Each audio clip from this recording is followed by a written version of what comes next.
Olá, olá! Estamos então aqui no quinto vídeo desta série, de nome Programar em C Sharp, e hoje vamos falar sobre variáveis. Ok. O que é uma variável? Uma variável não é nada mais, nada menos do que um objeto, ou seja, uma posição localizada na memória, que representa um valor ou uma expressão. É importante lembrar que existem várias linguagens de programação, ok? E relacionado com as variáveis existem algumas diferenças. Por exemplo, existem linguagens de programação onde é estritamente necessário definir o tipo de variável, tal como no C Sharp.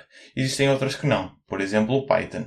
Caso queiras saber mais sobre Python, essa linguagem de programação, aconselho-te a ver a série Programar em Python, ok?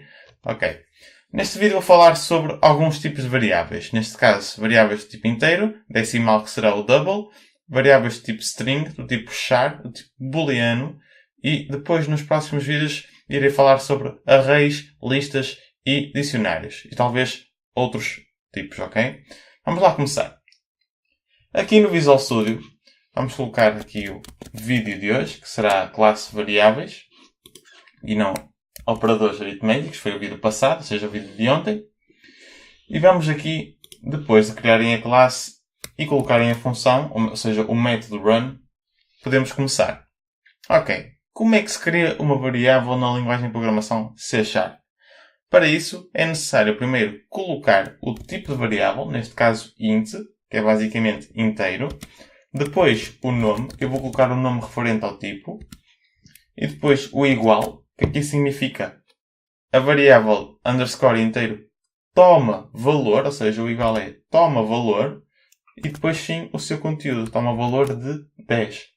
Ok? Não se esqueçam do ponto e vírgula, que é sempre importante fechar a linha para depois continuar com uma outra linha. Ok. Vamos agora para o double. Antes de mais, é importante referir o seguinte. Aqui em cima podem ver, aqui em baixo do nome, podem ver o seguinte. Tem uma linha verde. E se forem aqui ao error list, se estiverem abertos, se não tiverem, vão aqui a view, que eu também já expliquei isto, e clicam aqui error list. Vão a view e podem ver que temos aqui um warning, ou seja, um aviso, a dizer o seguinte, que nós temos a variável underscore inteiro criada, mas ela nunca está a ser usada. Portanto, já podem ver que o próprio IDE, o próprio Visual Studio, já nos avisa de tudo. Peço desculpa. Ok, vamos aqui criar variável do tipo double, neste caso é decimal. Não se esqueçam que no GitHub estará toda a informação referente a todos os tipos de variáveis e quais as suas diferenças. Porque existe o double, existe o decimal e o float. Ok? E existe uma razão para usar sempre o double. Neste caso é mais porque estou habituado. Seja, underscore double toma valor de 10.5. Seja um valor decimal. Depois temos a string, seja string, de nome string também, toma valor de, atenção que é entre aspas, porque as aspas aqui fazem com que se detecte que é uma string, ou seja, eu sou uma string.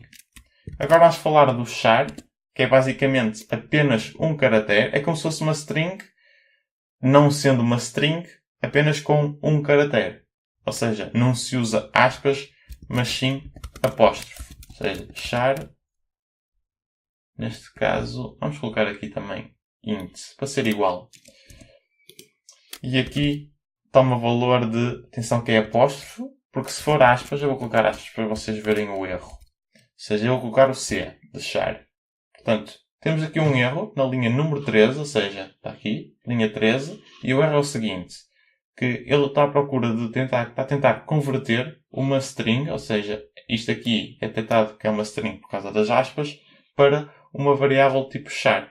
Ou seja, tal não é possível. Quer dizer, tal é possível, mas ainda não vamos aprender neste vídeo, ok? Portanto, colocamos apóstrofo, o C e fechamos. Ou seja, tal como as aspas, só que na string é com aspas e no char, variáveis do tipo char, é com apóstrofo. Ok. E agora vamos para o último tipo de variável deste vídeo, que é o bool. Que é basicamente um valor booleano, ou seja, verdade ou falso, true ou false.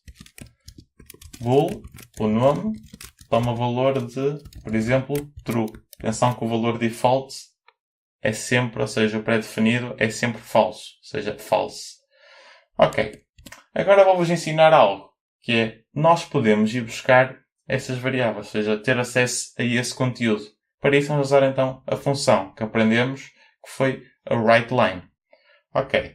Vamos ensinar um atalho que é basicamente, querem chamar a função WriteLine, que é basicamente console.WriteLine, e podem fazer o seguinte, graças ao IDE que é tão inteligente. Por exemplo, CW, escrevem CW, e podem ver que é um pedaço de código, e se clicarem duas vezes no tab, ok? Uma, duas, podem ver que automaticamente foi escrito essa mesma função. Talvez existem várias outras pedaços de código assim que se implementam automaticamente com o tab, ou então vocês podem criar os vossos próprios. Ok, vamos então chamar aqui a variável tipo inteiro. A variável chama-se, neste caso, int. A variável chama-se pelo seu nome, ok? Não confundir, agora CW. Vamos chamar todas elas, double neste caso. Agora CW.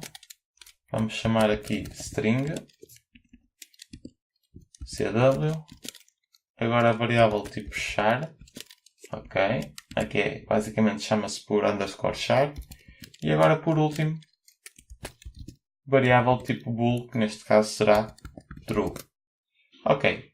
Como podem ver, já não temos qualquer tipo de aviso, porque já estamos a utilizar aqui com a função WriteLine, cada uma delas, portanto já não temos qualquer linha em baixo verde, e já não temos nenhum aviso aqui, nem sequer nenhum erro, porque já colocamos o char com apóstrofe. Ok.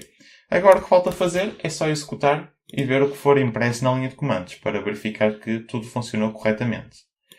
Ok. Vamos agora analisar o que for impresso. Portanto, temos aqui o valor da variável do tipo inteiro, ou seja, 10. Variável underscore double, que é 10,5, ou seja, um valor decimal. Temos depois, assim, a nossa string, que for impressa. A nossa variável tipo char, que é basicamente o C. E depois temos, sim, o valor de bool, ou seja, do tipo booleano, que é basicamente true. Portanto, eu espero que tenham agora uma noção de como é que se trabalha com variáveis, de qual é o benefício de guardar, ou seja, que é basicamente uma variável é um objeto, tal como já disse, que é uma posição localizada na memória, ou seja, guardamos o conteúdo de cada variável na memória. Portanto, até ao próximo vídeo. Happy Coding!